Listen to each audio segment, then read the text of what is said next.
साल था 2020। देश था स्वीडन। महीना यही कोई अगस्त या सितंबर का रहा होगा।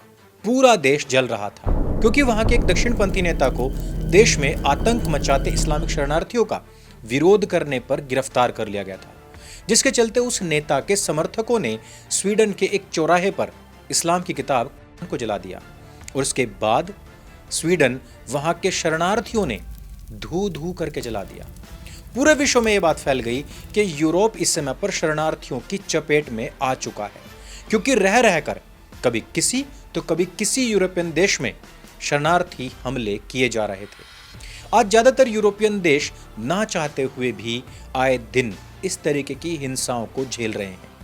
हमने अपने पिछले 3 वीडियोस में ब्रिटेन, जर्मनी और भारत के अंदर शरणार्थियों के द्वारा आतंक को अंजाम दिए जाने को विस्तार से कवर किया था।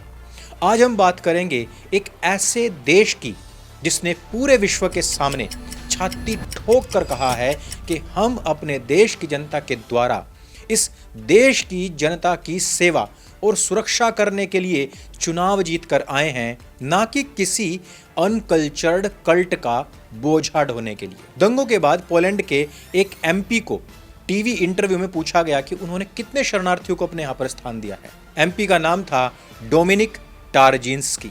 How many refugees has Poland taken? 0. And you're proud of that?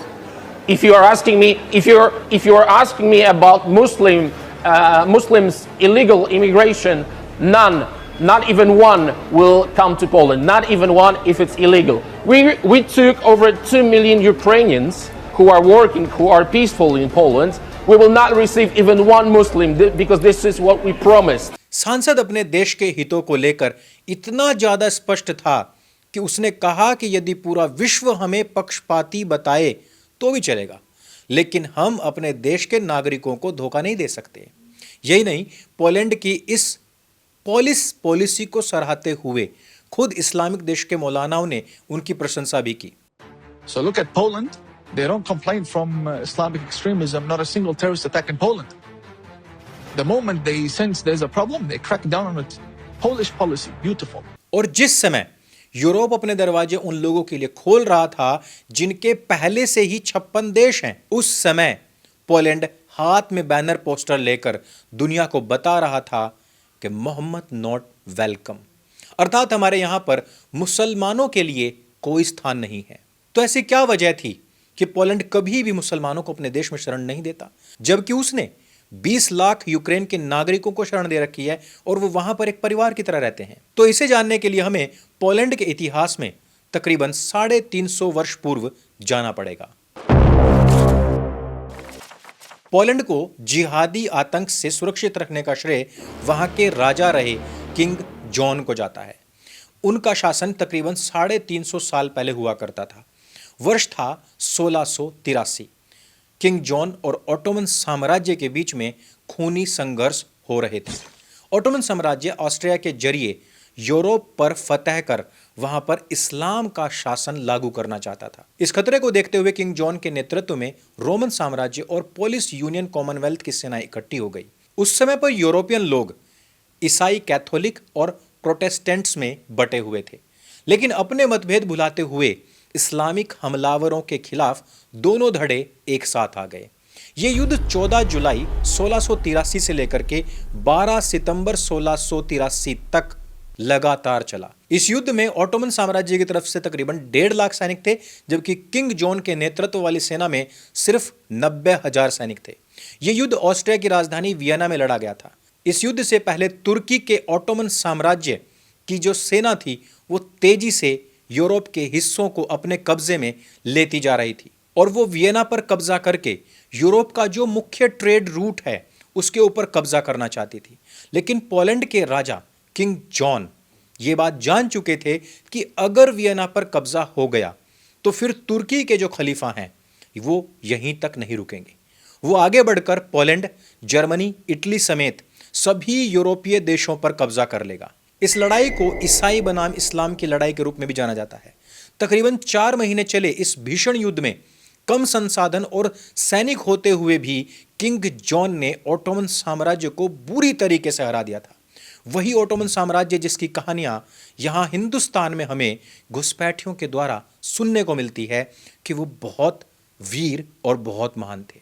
हालांकि इनका पूरा खुलासा मैंने अपनी पुस्तक ढाई मोर्चे के चक्रों में किया हुआ है। उनके 20,000 से ज्यादा सैनिक मारे गए और साथ ही हंगरी और ट्रांसिल्वेनिया भी उनके हाथ से निकल गए। इस हार के साथ ही ओटोमन साम्राज्य के पैर यूरोप से हमेशा हमेशा के लिए उखड़ गए और खलीफाओं का यूरोप में इस्लाम फैलाने का ख्वाब भी स्वप्न दोष में ही बह गया। किंग की जीत पर पूरे यूरोप में जश्न मनाया गया। किंग जॉन ने मरने से पहले यूरोप समेत अपने देश की जनता को एक मूल मंत्र दिया था कि इस्लाम उनके लिए सबसे बड़ा खतरा है, इसलिए जितना संभव हो सके खुद को इस खतरे से बचाए रखना। इसके बाद से पोलैंड ने एक घोषित पॉलिसी बना ली कि वो मुसलमान और यूरोप के अश्वेत लोगों को अपने यहां पर नागरिकता या वीजा कभी भी नहीं देगा, यानी वो उनको घूमने के लिए भी नहीं आने देगा।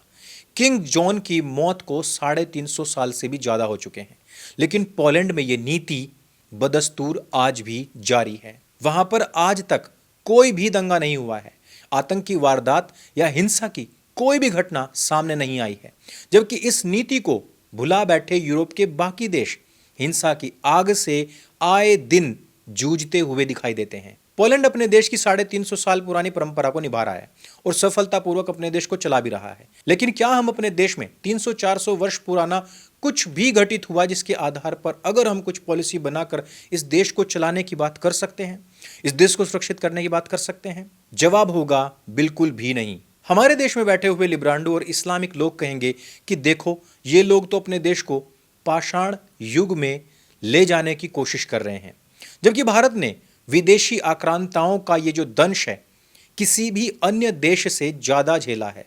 हम हर बार ऐसे भीतर के दुश्मनों के कारण से ही हार जाते हैं, जो देश के ऊपर ऐसी ऐसी नीतियां थोप देते हैं जिससे हमारे देश का पिछले 1000 वर्षों में लगातार बंटाधार होता रहा है।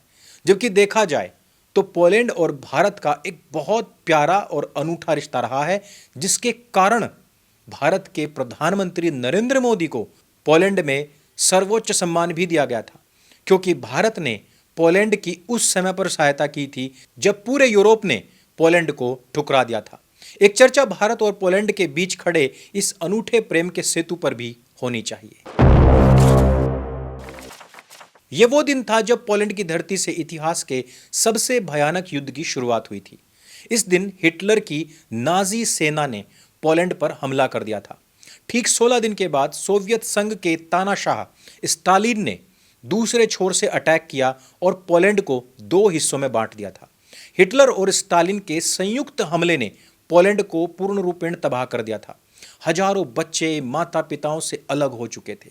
वेल्स के इतिहासकार नॉर्मन डेविस अपनी किताब हार्ट ऑफ यूरोप में लिखते हैं कि पोलैंड से 20 लाख लोगों को ट्रेनों में भरकर यूनाइटेड स्टेट ऑफ सोवियत रूस यानी कि यूएसएसआर के आर्कटिक रूस, साइबेरिया और कजाकिस्तान भेज दिया गया था, जिनमें से पोलैंड के सैनिकों के अनाथ बच्चे भी शामिल थे। गिरफ्तार किए गए लोगों में ज्यादातर यहूदी थे। इन्हें साइबेरिया के लेबर कैंप्स में रखा गया था। इन कैंप्स को गुलग भी कहा जाता था। यहां पर कैदियों के खाने के लिए महज एक टुकड़ा ब्रेड का मिलता था, जिसके भरोसे इन्होंने कई दिन गुजार दिए। 1939 से लेकर 1940 तक चले इस निर्वासन के दौरान तकरीबन 10 लाख लोगों की मौत हुई थी। यहां तक की कहानी को सब जानते हैं, लेकिन कम ही लोगों को यह बात पता होगी कि साइबेरिया के गुलग से 1460 किलोमीटर दूर भारत में इन बंधकों को एक नया घर मिला था।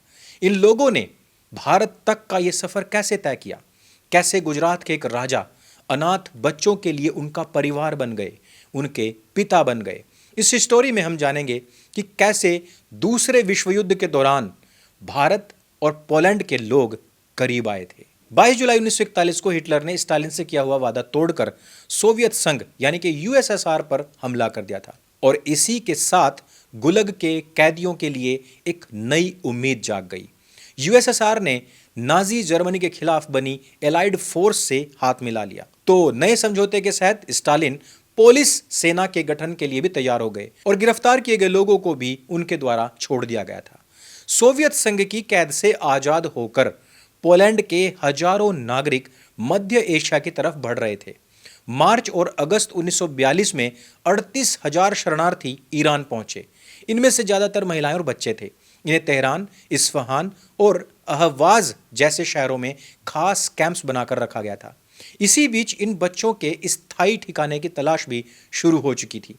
जहां एक तरफ यूरोप और खासकर जर्मनी में यहूदियों के नरसंहार हो रहे थे, वहीं दूसरी तरफ भारत में मौजूद ब्रिटिश हुकूमत यहूदी शरणार्थियों को पनाह देने के लिए बिल्कुल भी तैयार नहीं थी। उन्होंने शरणार्थियों के लिए खास शिविरों और शैक्षणिक सुविधाओं की जरूरतों का हवाला देते हुए काफी कठिन शर्तें रख दी, जिस कारण यहूदियों ने मना कर दिया। 2 साल तक एक देश से दूसरे देश की यात्रा के दौरान जिंदगी और मौत के बीच झूल रहे इन बच्चों की हालत बेहद खराब हो चुकी थी। भूखमरी की वजह से कुपोषण का शिकार ये बच्चे देखने में पूरी तरह कंकाल से बनकर रह गए थे। इनके बाल बढ़ चुके थे, फटे पुराने कपड़े पहनकर ये अपना काम चला रहे थे। इस बीच तेहरान से तकरीबन 2800 किलोमीटर दूर बॉम्बे में मौजूद पोलैंड के कॉन्सुलेट ऑफिस में यहूदी शरणार्थियों की मदद करने का फैसला लिया गया। कॉन्सुलेट के अधिकारी बाना सिंकी ने पत्नी कीरा के साथ मिलकर भारत के राज परिवारों तक यहूदी बच्चों की दुर्दशा की खबरें पहुंचाई। धीरे धीरे ये बात 5 लाख की आबादी वाले गुजरात के नवानगर तक भी पहुंच गई। एशियाई शेरों के लिए मशहूर इस रियासत में जाम साहब की उपाधि वाले महाराज दिग्विजय सिंह जी रणजीत सिंह जडेजा जी का शासन हुआ करता था। जिस समय पर यह खबर दिग्विजय सिंह जी के पास पहुंची और उन्होंने ये अत्याचार की कहानियां सुनी तो बहुत दुखी हो गए। उनको बच्चों से वास्तव में बहुत ज्यादा प्यार था। उन्होंने उनकी मदद करने का फैसला ले लिया। देश में ब्रिटिश राज के खिलाफ चल रही इस पूरी मुहिम के बीच उन्होंने नवानगर में पोलिश बच्चों के लिए घर से दूर एक अपना आशियाना बनाया।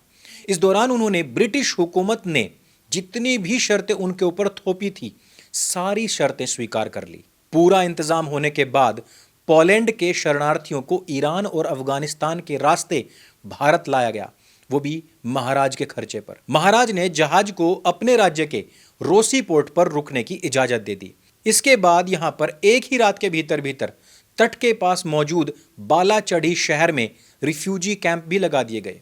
यह जामनगर से तकरीबन 25 किलोमीटर की दूरी पर था। यहां पर 2 से 17 साल की उम्र वाले 500 अनाथ बच्चों को पनाह दी गई थी। यही नहीं, बच्चों के लिए हर सुविधा का इंतजाम महाराज की तरफ से किया गया था।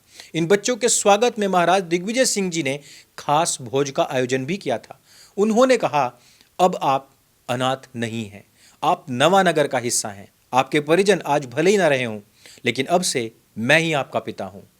बच्चों के अलावा पोलैंड के बाकी शरणार्थियों के लिए भी महाराष्ट्र के कोल्हापुर शहर के पास वलीवडे में रिफ्यूजी कैंप्स बनाए गए। यहां तकरीबन 5,000 लोगों को पनाह दी गई। पोलैंड से आए शरणार्थियों के लिए महाराज दिग्विजय सिंह जी ने बालाचढ़ी में मौजूद अपने समर रेजिडेंस में भी 1,000 घर नए बनवा कर दिए थे। इसके अलावा उन्होंने अपने महल के कुछ हिस्सों को भी शरणार्थियों के लिए खोल दिया था। 1945 में आखिरकार जब द्वितीय विश्व युद्ध का अंत हुआ और पोलैंड आजाद हो गया, तो साल 1948 तक भारत से काफी सारे पोलिश नागरिक अपने देश वापस चले गए और इन सब ने साथ मिलकर Association of Poles in India 1942-48 नाम का एक संगठन भी बनाया और वे खुद को सर्वाइवर्स ऑफ बालाचढ़ी कहने लग गए। पोलैंड के नागरिकों के लौटने के करीब 18 साल के बाद नवानगर के जाम साहब का निधन हो गया। इसके बाद उन्हें पोलैंड के सर्वोच्च नागरिक सम्मान commanders cross of the orders of the merit से नवाजा गया। दिग्विजय सिंह जी को श्रद्धांजलि देने के लिए पोलैंड की राजधानी में एक चौराहे का नाम गुड महाराज भी रखा गया है, यानी कि अच्छे महाराज। इसके अलावा उनके नाम पर तकरीबन 8 स्कूल और 2022 में डोबरी महाराज के नाम से एक ट्राम की भी शुरुआत की गई थी। पोलैंड में 19वीं शताब्दी में संस्कृत के ग्रंथों का पोलिश भाषा में अनुवाद तक किया गया। जगिएलोनियन नाम का एक विश्वविद्यालय, जिसको वहां का सबसे प्राचीन विश्वविद्यालय, जिसकी उम्र तकरीबन 600 वर्ष है, इस विश्वविद्यालय में 1860-61 से संस्कृत का अध्ययन अध्यापन भी कराया जाता है। साल 1893 में यहां पर संस्कृत विद्यापीठ नाम से एक संस्था भी आरंभ हुई थी।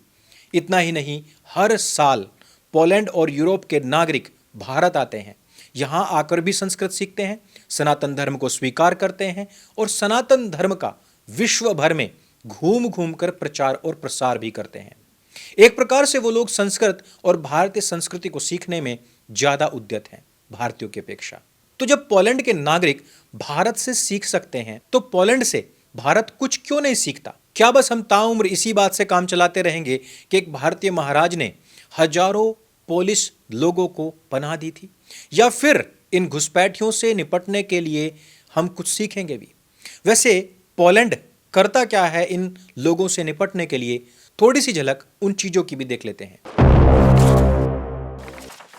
जैसे कि हमने बात की कि पोलैंड सैकड़ों वर्षों से इस्लामिक जिहाद के खिलाफ लड़ रहा है।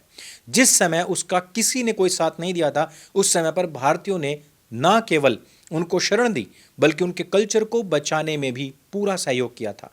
ऐसे में उन्होंने भारत से भी काफ़ी सारी चीज़ें सीखी थी। पहले ये कि उनके देश में कुत्तों को भौंकने की खुली छूट नहीं दी गई है। पक्ष हो या विपक्ष, दोनों ही तरफ दक्षिणपंथी राष्ट्रवादी दल अपने देश और अपनी जनता के हित में काम करने वाले होते हैं। पोलैंड की सरकार पूरी दुनिया में इस्लामिक आतंकवाद को स्टडी करके उससे निपटने के उपाय तथा उनको शरण देने पर अन्य देशों में जो नुकसान चल रहे हैं उनके ऊपर पूरा अध्ययन करके अपनी पॉलिसीज का निर्माण करता है। उससे भी बड़ी बात यह है कि वो यूनाइटेड नेशंस, अमेरिका या यूरोपीय संघ के सामने घुटने बिल्कुल नहीं टेकता, वो उनको कैंसल कर देता है। पक्ष हो या विपक्ष, सभी इस पक्ष में खड़े हुए हैं कि उनका कार्य सबसे पहले अपने देश की जनता को सुरक्षित करना है। पोलैंड की सरकार ने अपने बॉर्डर्स को काफी सुरक्षित किया हुआ है और जिस समय 2011 में सीरिया गृह युद्ध छिड़ रहा था ना, और यूरोपियन लोग उनको अपने यहां पर इनवाइट कर रहे थे दंगा फसाद करने के लिए, तब पोलैंड ने अपनी पूरी पूरी फोर्स बॉर्डर पर लगा दी थी। और यही नहीं, पोलैंड ने बॉर्डर्स के आसपास में सुअर का जो अवशिष्ट पदार्थ होता है, अर्थात सुअरों की जो पोटी होती है या उनकी जो चर्बी होती है, उसके छिड़काव से काफी बड़ी लेयर बना दी थी। कहा जाता है कि पोलैंड की सुरक्षा फोर्स अपनी गोलियों को सुअर की चर्बी में लपेट कर रखती हैं कि यदि कहीं पर भी कोई भी इस्लामिक घुसपैठ या उनको दिख जाए तो उसको देखते ही गोली मार दी जाए। यही नहीं, किसी मुठभेड़ में यदि कोई इस प्रकार का घुसपैठिया मारा भी जाता है तो उसकी लाश का जनाजा निकालने के लिए उनके परिजनों को वापस नहीं भेजा जाता। पोलैंड की सभी पॉलिसीज एकदम सख्त हैं और अपने देश के हितों में है। वो कहते हैं कि हमने दुनिया का ठेका नहीं ले रखा है, हमने अगर ठेका लिया हुआ है तो अपने देश का ठेका लिया हुआ है। ऐसे में कोई भी घुसपैठिया उनके देश में घुसने का प्रयास करता ही नहीं है। इतना ही नहीं, पोलैंड में इस्लामोफोबिया भी एकदम जीरो है, क्योंकि वहां पर कोई इस्लामिक व्यक्ति रहता ही नहीं है, वहां पर कोई दंगा फसाद होता ही नहीं है। इसीलिए वो एकदम खुशहाल देश है। इस वीडियो में सिर्फ इतना ही, पर क्या आपको नहीं लगता कि भारत को भी अपने इतिहास से सीखते हुए अपनी नई पॉलिसीज बनानी चाहिए और उन्हें भी पोलैंड की तरह ही किसी के दबाव में नहीं आना चाहिए? हम कब तक दिग्विजय सिंह महाराज के गुणगान करते रहेंगे कि पोलैंड ने हमारा सम्मान किया था, और कब तक हम उनसे सिर्फ सम्मान प्राप्त करते रहेंगे? हम उनसे आइडियोलॉजीज कब प्राप्त करेंगे? हमारे नेताओं को, हमारे नीति निर्धारकों को पूरे विश्व का सम्मान प्राप्त हो जाएगा यदि हमने अपने 100 करोड़ भारतीयों का सम्मान प्राप्त कर लिया इन अवैध घुसपैठियों को देश से बाहर निकाल कर। क्योंकि हम और आप भी सरकार चुनते हैं अपनी सुरक्षा और अपनी समृद्धि की, सिक्योरिटी की गारंटी के लिए, ना कि कुछ सुअर के बच्चों को चने और सोयाबीन खिलाने के लिए। अगर आपको भी पोलैंड की ये बहादुरी अच्छी लगती है तो इस वीडियो को सबके साथ में शेयर अवश्य करें और इन सभी लोगों के जो 2047 को लेकर के ब्लूप्रिंट्स बन रखे हैं उनका खुलासा यदि आपको देखना और पढ़ना है तो इस पुस्तक को अवश्य लें। लिंक डिस्क्रिप्शन और पिन कमेंट में दे दिया है। मेरे संग बोले सत्य सनातन वैदिक धर्म की जय। जय हिंद, वंदे मातरम।